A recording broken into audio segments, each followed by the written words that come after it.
In first grade, my best friend Paula and I maintained a tacit understanding involving books. We would begin the same series, whether about sleuths or talking animals, and then attempt to finish the series first. Before first grade, books and I experienced a casual relationship, sometimes corresponding on rainy days or during nap time. But once I reached 7, books became a constant. Prodigious orphans, time-traveling 4th graders, and sarcastic lemurs invaded my walls. When Paula threatened to become victorious, it became clear that the Nancy Drew books, consistently left behind in my desk every afternoon, had to come home for nighttime reading. When Paula and I entered different classrooms next year, and the competition officially ended, books remained a key component of my life. They had to be near me, or else I would complain about the boredom infiltrating and numbing my body. Aside from my obnoxious 8-year-old dramatics, the reality of princesses in disguises and maniacal villains continued to enthrall me. All of this reading has helped me consistently throughout my life and has inspired my passion for writing. But it's also been a real pain. It's left me hyper-aware of my actions and of the actions of those around me.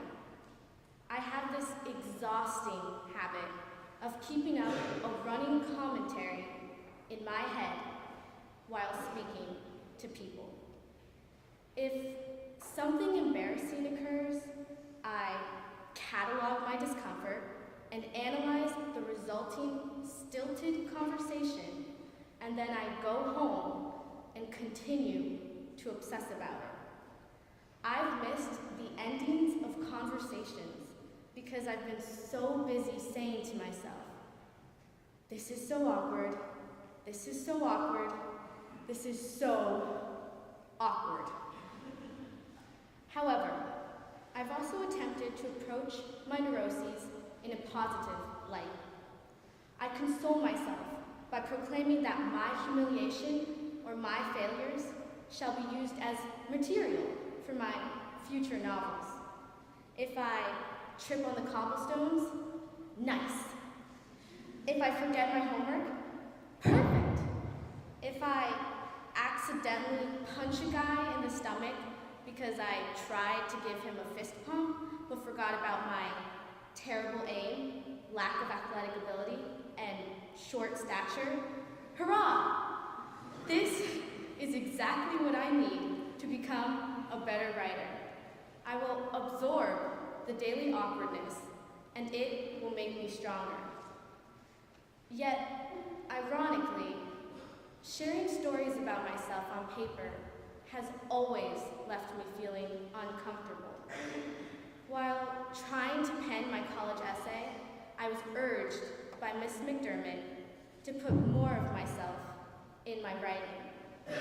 I seemed too much like the narrator and less like the main character. As a result, I tried a technique that I had read about, of course, in a book. Write something about yourself in the 3rd person. This method allows you to distance yourself from the topic while enabling you to more freely share a personal anecdote. So I talked about Margot and all of Margot's adventures. Margot was cool. Margot was hip. I failed miserably.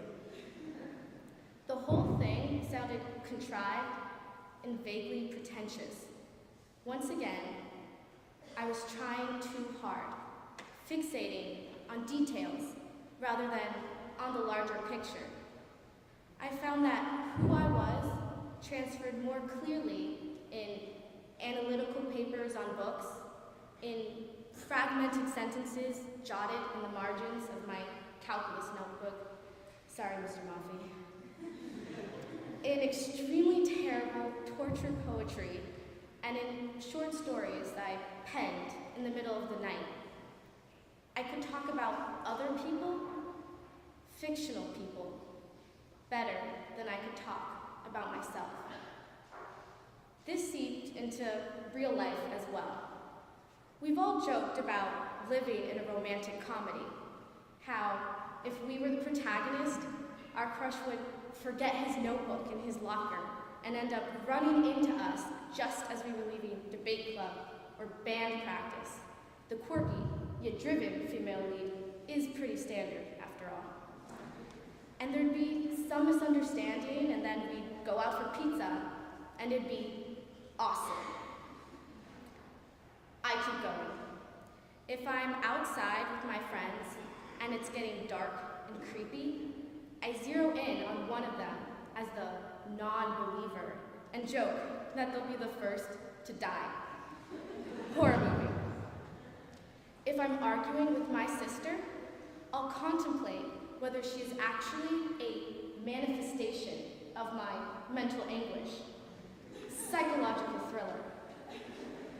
If the entire day passes by in routine monotony, and then I'm washing the dishes, and the soap suds reflect the rosy hue of the sunset, and I find beauty in something ordinary.